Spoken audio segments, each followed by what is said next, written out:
I'm gonna reveal the exact warm-up strategy that I've been using every single training day for the past 4 years. And in that time, I went from a 25 kilogram dip to a 132.5 kilogram dip, which is actually the world record for a 16-year-old. That's almost a 110 kilogram increase without any injuries along the way. And it wasn't only for the weighted dips, it was for the muscle-ups, pull-ups, dips, squats, bench press, deadlift, everything. No injuries whatsoever. And I contribute most of that to this warm-up method that I religiously followed. And the best part of it is that it is applicable to every single movement, like to every single compound movement. Let's say muscle-ups, pull-ups, dips, squats, bench press, deadlift. That's the compound movements that I at least know about. So the first thing doesn't start with what you actually do. It starts with the environment. You should try to warm up in a warm environment. That's the benefit of going into a public gym. But if you are going into the calisthenics park or you have a home gym like me that isn't heated all of the time and have like 2 heaters in this part of the gym, 1 heater there, and you just need to wear a hoodie for the first half an hour of your training. So make sure to keep your joints warm, either by warming up somewhere where it's warm or wearing a hoodie. The next really important step is to create blood flow. Let's say you've been in school, you've been literally sitting for 7 hours, and then after school you go to the gym. Your blood flow is fucking minimal, not at all. So you need to warm up, you need to get blood flow without creating lactate.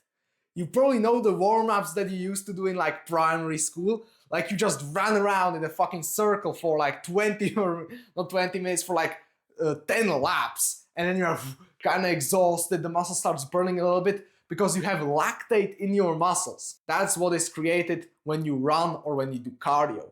So a warm-up should consist of a really light jog or a really light walk. Like if you are in a gym, you just go on a treadmill and then you walk. Or you go on a StairMaster and you walk.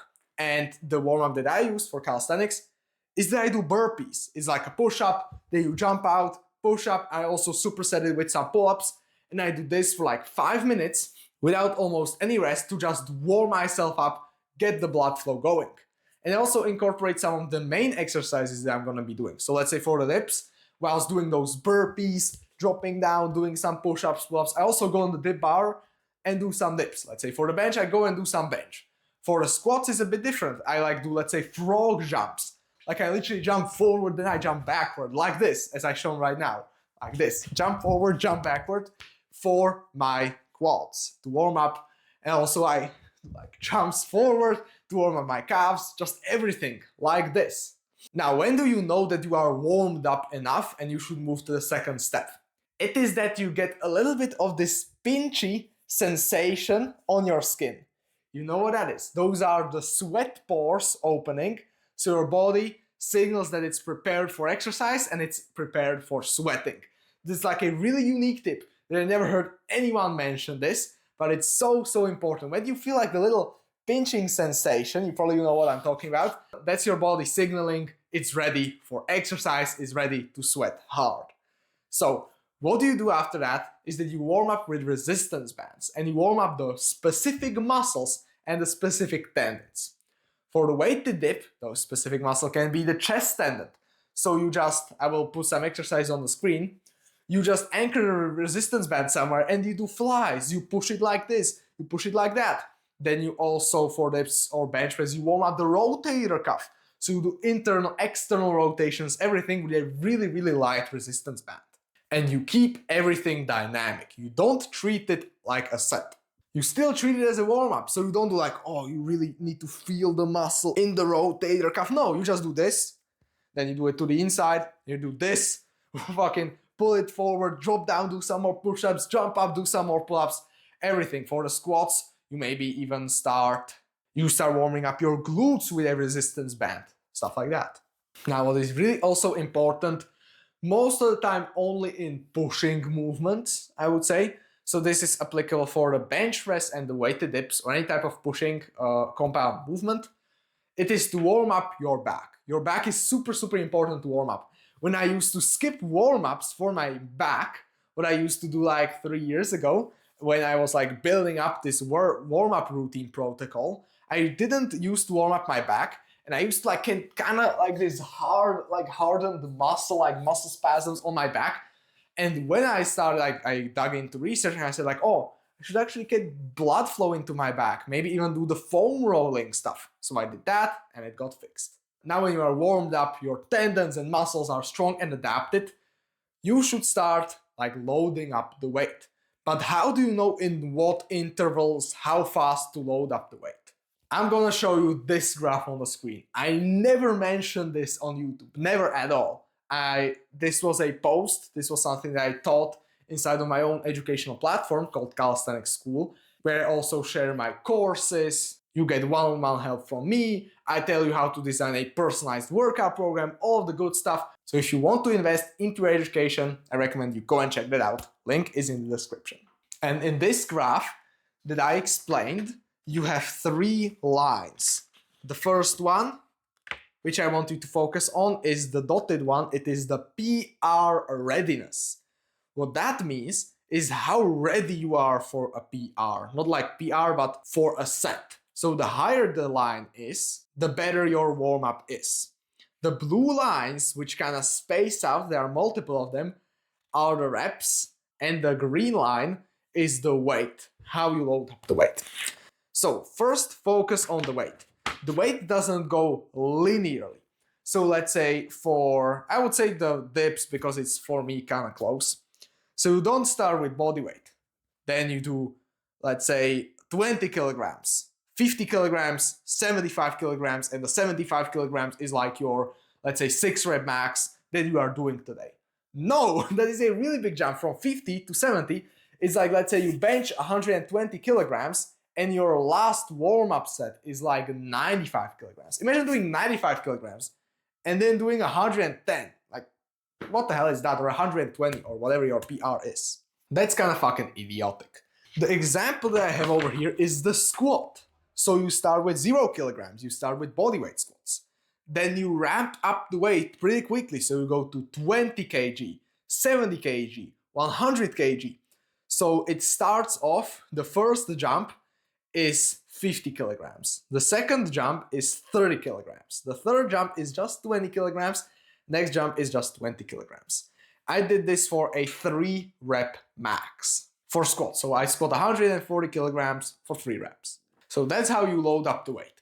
You drastically start and then you plateau. So let's say I'm gonna do 4 reps for dips. The exact warm-up I do is body weight, 30 kilograms, 60 kilograms, 85 kilograms, 102.5 kilograms, and 110 kilograms. Because like a couple of months ago when I was doing like a 4 rep max, I usually do only 3 rep maxes, I did 110.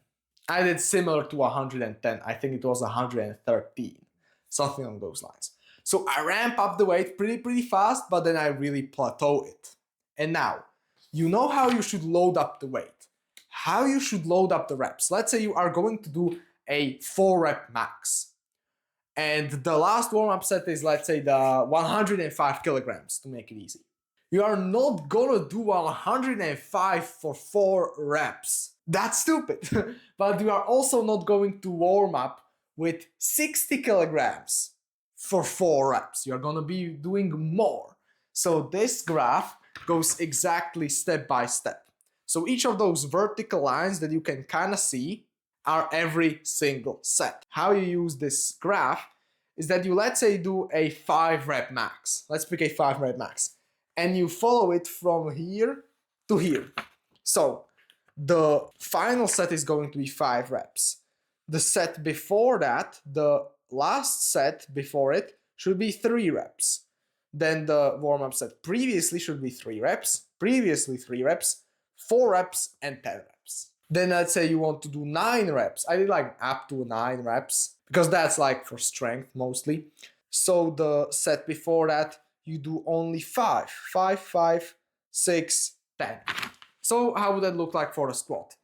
10 squats with 0 kilograms, 6 squats with 20 kilograms, 5 squats with 70 kilograms, 5 squats with 100 kilograms, 5 squats with 120 and 9 squats with 140.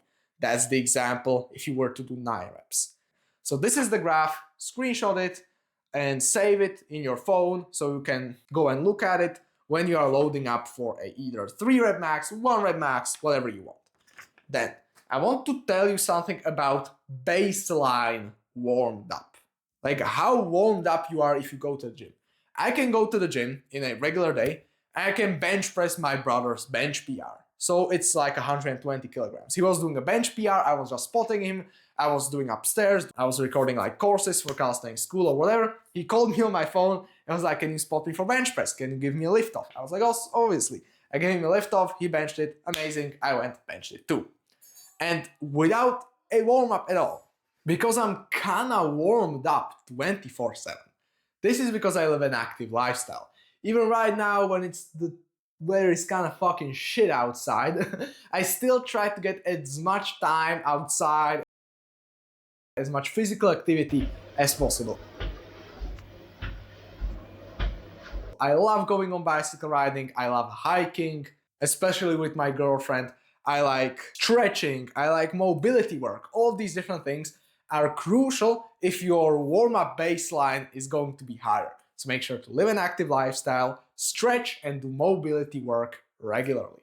And if you want personal help from me and all of the unfiltered knowledge that I learned over almost 7 years of training calisthenics and streetlifting, check out the link in the description. It's my own educational platform called Calisthenics School with all of my courses, one-on-one help, and a supportive community. So go and check it out. And if you still want to watch more free stuff from me, you should definitely check out this video, which is about how I outperform 99% of calisthenics athletes. In there, I show you the exact strength building blueprint that I follow. And if you want to just get better in dips and pull-ups, watch this video right here. Bye, take care bro, you got this.